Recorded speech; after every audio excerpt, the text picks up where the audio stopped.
బందుగం black కప్పలాడు panchayat యాపవలస రేవులో మనము ఉన్నాము. ఇదైతే మొత్తము జంజావతికి అయితే ఈ వాటర్ పైనుంచి వస్తుంది. ఇది వర్షాలు పడినప్పుడు ప్రజలు దాటాలంటే చాలా ఇబ్బందిగా ఉన్నది.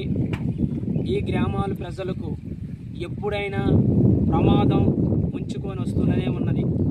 ఇటు ఆంధ్ర గవర్నమెంట్ అయినా అటు ఒరిస్సా గవర్నమెంట్ అయినా ఈ ముంపుడు గ్రామము అవుతున్న ప్రజలందరినీ గుర్తించి అటు ఆంధ్రాలోనే చేర్చాలి, లేదంటే ఒరిస్సాలోనే చేర్చాలి. గ్రామంలో ఉంటున్న మన రేవతుగూడ గ్రామస్తులు ఈ ప్రమాదం నుంచి బయటపడాలంటే రాబోయే భావితరానికి చక్కటైన బతుకు అందించాలని ఆశపడుతున్నారు. ఏదైతే ఈ జంజావతికి వెళ్తున్న ఈ నీరుందో ఇది మాత్రము ఎప్పుడైనా ప్రమాదమే. ఎందుకంటే ఇది వర్షాలు పడినప్పుడు యువతలో ఉన్న మనుషులు అవతలకి వెళ్ళలేని పరిస్థితి. జంజావతి ఎప్పుడైనా పూర్తయితే నీరు స్టోరేజ్ అయితే ఈ ముంపుడు గ్రామాలు ఇక్కడ సుమారుగా ఒక 20-25 గ్రామాలు ముంపుడు గురయ్యే పరిస్థితి అయితే ఉన్నది. ఇప్పటికైనా ఆంధ్రాలో ఉంటున్న ఎంపీలు, ఎమ్మెల్యేలు, మంత్రులు, కలెక్టరు, మన్యం జిల్లాలో ఉంటున్న కలెక్టర్ గారు ఈ రేవతుగూడ అనే గ్రామానికి పెదమరికి పంచాయతీకి చేర్చాలి.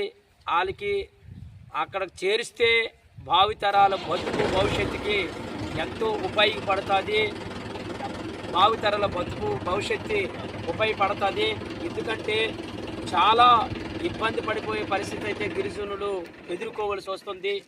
ఇప్పటికే వీళ్ళు చాలా ఒక 70 ఏళ్ళ నుంచి ఈ ప్రాంతం వాసులందరూ కూడా ఇబ్బందులు పడుతున్నారు. అటు ఒరిస్సా గవర్నమెంట్ అయినా ఇటు ఆంధ్ర గవర్నమెంట్ అయినా ఈ 25 గ్రామాలకు గుర్తించి వీళ్ళకి ఇప్పటికే ఎక్కడికో వాళ్ళకి అనుకూలంగా అటు ఒరిస్సా అయినా ఇటు ఆంధ్రాకైనా తరలించే పరిస్థితి చేయాలని ఒక సిపిఎం పార్టీ ఒక నాయకులుగా మనం ఈరోజు కోరుతున్నాము. ఈ గడ్డ వల్ల ఈ పారే నీరు వల్ల ఇది ఎప్పటికైనా ప్రమాదం ముంచుకొని వస్తుందని గబోదిబోలు అవుతున్నారు. గిరిజనులందరూ చాలా ఇబ్బందులు పడుతున్నారు. ఏ మూలకు సదుపాయాలు కూడా ఈ గ్రామాల్లో రేవతుగూడ గ్రామాల్లో ప్రజలకి అందడం అయితే లేదు.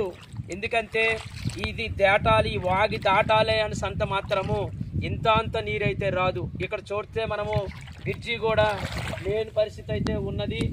ఎవరికి కష్టం వచ్చినా హాస్పిటల్కి కూడా తీసుకెళ్ళలేని పరిస్థితి అయితే ఉన్నది. ఇది చూపుకైతే మాత్రం చాలా భయంకరమైన ఒక ఏరు. ఇది ఒక